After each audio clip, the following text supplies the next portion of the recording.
Tšau kõikidele vähkidele, kindlasti visake videole pöidlanuppu, liituge kanaliga, kes saab kanalit toetada, võib liituda peregrupiga ning muidugi võite alati jälgida ka Instagramis. Ja vaatame siis üle, mis see mai algus on siin toomas vähkidele. Ai. Sealt nägin natukene kurja, aga lõppkokkuvõttes vist ei ole siin olukord kõige hullem. Väga huvitav. Ei tea, mis siit kokku tuleb. Võtame need tagurpidised kaardid, jätame teise ritta ja alustame siit suhteliselt positiivselt seda vähkide lugemist, sellepärast et esimese kaardina on vähkidele välja anda siis müntide 8 ja müntide 8 on väga hea siuke arengute kaart. Muidugi ta on hästi aeglane kaart, mis tähendab siukest nagu kannatlikkust, et siin kindlasti on vaja olla kannatlik ja teha tööd edasi, sest müntide 8 ütleb, kui te panete aega ja energiat mingitesse olukordadesse, siis te saate sealt ka positiivseid tulemusi.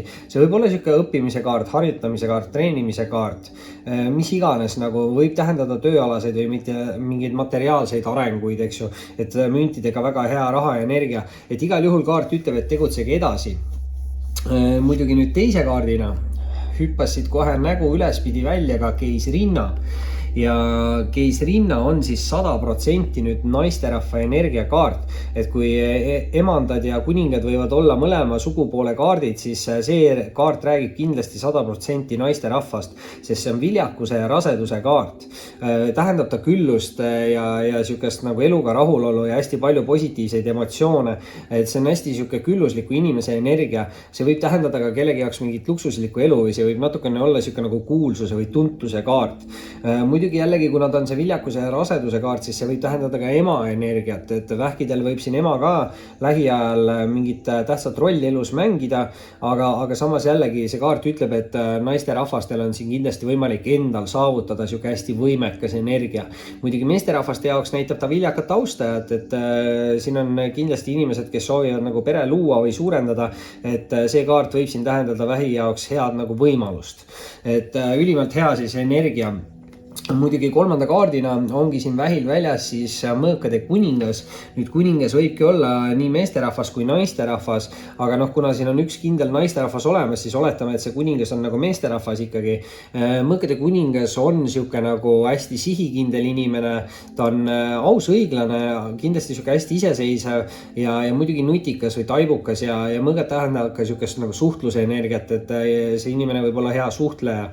Muidugi samas suhtluse koha pealt ka väike miinus või vähemalt osade jaoks kindlasti miinus, et see võib ka olla siuke nagu otsekohes ütlemisega inimene või ennast kehtestav inimene. Et kui te tunnete ennast selles energias ära, on see teie energia, kui tunne, siis see võib olla mingi lähedane isik, aga samas võib ka olla siis mingi partner või austaja siuke energiakaart. Läheme teise rea juurde ja vot siit pull nüüd algab. Sest et teise rea esimene kaart on vähkide jaoks mõõkade 3 ja mõõkade 3 on siuke muretunde kaart või südamevalu kaart ja selle kaardiga tasub siin olla nagu ettevaatlik, keda te usaldate. Võib ka tähendada seda, et teie poole võib tulla mingi uus austaja, kes tegelikult on suhtes ja üritab teid teha nagu kolmandaks osapooleks suhtes. Samas muidugi siin on üleval see raseduse kaart ka, eks, et ma ei tea, mis siin täpselt toimub. Loodan, et kellelgi siin ei ole mingid siukseid nagu kolmandaid osapooli suhetes, et mõõkade 3 võib tähendada ka lihtsalt mingeid segavaid faktoreid, et mingid suhted võivad segada siin teisi suhteid ja kuna siin üleval meil on müntide 8 ja keisrinna kõrvuti, siis üks on siuke nagu raseduse energia ja teine on siuke nagu töö või õppimise energia, et siin mingid töösuhted võivad segada mingeid romantilisi suhteid või vastupidi, eks ju, ja muidugi on igast mingid sõprussuhted ja hobid, mis võivad ka siin mingid teisi suhteid segada, aga peate olema kindlasti selle mõõkade 3-ga siis ettevaatlik, keda te usaldate.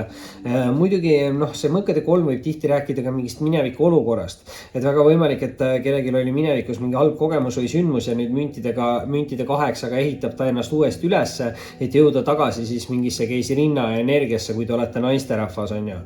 Et aga siis ma ei tea, see mõõkade kuningas, kas see on siin mingi uus austaja või on see mineviku inimene, teie teate paremini, samas aga eelviimase kaardina on vähkide jaoks välja anda ka surmakaart ja surmakaart räägib alati siis mingist siuksest hästi suurest spirituaalsest muutusest ja kindlasti tähendab ta ka sellist nagu uut maailmavaadet või justkui nagu te võite hakata tajuma paremini enda ümbruskonda või inimesi, et kui keegi üritabki teiega manipuleerida või valetada või ei ole teiega siiras, siis te võite väga hästi nagu aru saada, et see on veits siuke nagu empaatia või meie energia või kellelgi võivad siin selle kaardiga avalduda ka mingid tugevamad spirituaalsed nagu võimed või tajud.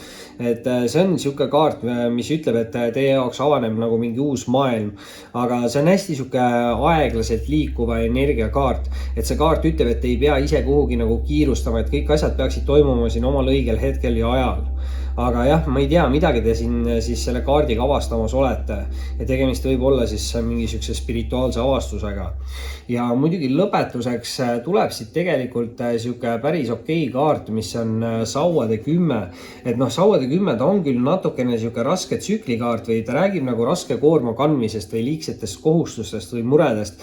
Ja sauad on siuksed aktiivsed loovad kirglikud, et see aktiivsus võib siin tähendada, et keegi on pidanud siin väga palju ringi jooksma ja majandama mingite asjadega siis, aga see kaart alustab uut tsüklit, kas on juba teie jaoks alustanud või on see peatselt algamas, aga see kaart ütleb, et te vabanete mingitest koormatest või muredest ja see on justkui siuke uus murevaba tsükli kaart.